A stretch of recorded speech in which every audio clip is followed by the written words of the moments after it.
In a competitive affair where it was always a one-possession game, the Birmingham Iron held off the Atlanta Legends 17-9 to clinch a second-seed playoff berth in the AAF Eastern Conference. Birmingham, 5-3, as they have all season, beat Atlanta with great defense and timely special teams. 2 turnovers late in the fourth quarter secured the victory for the Iron. Cornerback Chris Davis laid a perfect hit on receiver Justin Thomas to force a fumble and recovery by teammate Jack Tocho, and although the ensuing Iron drive would stall, punter Colton Schmidt pinned the Legends on the 3-yard line, forcing quarterback Aaron Murray to heave an interception to Joe Powell for Atlanta's final offensive play. Atlanta, 2-6, was comparable to their counterparts on the defensive side of the ball, but their special teams play was what ultimately kept them from winning this game. The mishaps started in the first quarter when returner Dwayne Hollis muffed 2 punts that were fortunately recovered, and a separate roughing the punter penalty on their part extended a drive that ended Atlanta's 3-0 early lead.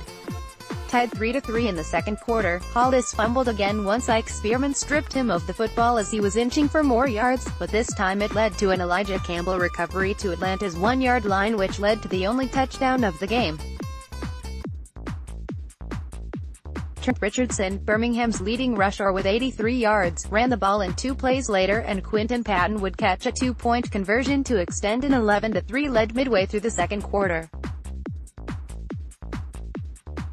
Hollis would eventually be taken off punt returning duties after the turnover and replaced by Brian Quick the rest of the game, and Atlanta's poor special teams would rear its ugly head in the second half when Devose Felton had a big punt return for 47 yards that led to an easy field goal. With both offenses struggling to convert on third downs and becoming allergic to the end zone once in striking range, both teams elected to make changes at quarterback in the second half.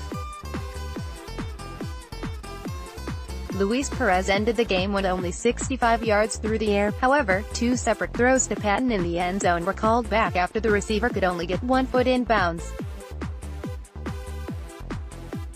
Backup QB Keith Price entered the game for him in the third quarter to ward off the constant pressure from Atlanta's pass rush. For Atlanta, Matt Sims was benched in the second half for Murray, and aside from a 49-yard catch and run by Thomas in the second half, the offensive struggles continued.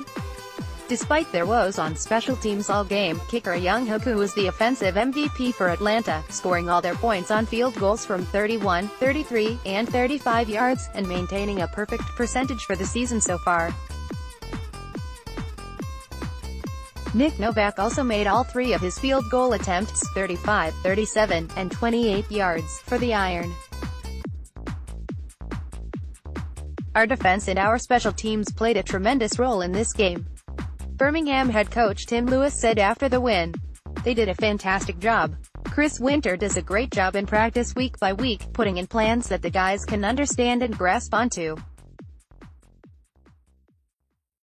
They played really well. Offensively, we just needed a little bit of spark, and I think Keith Price provided that, so I'm really thrilled about how things ended up going in the second half.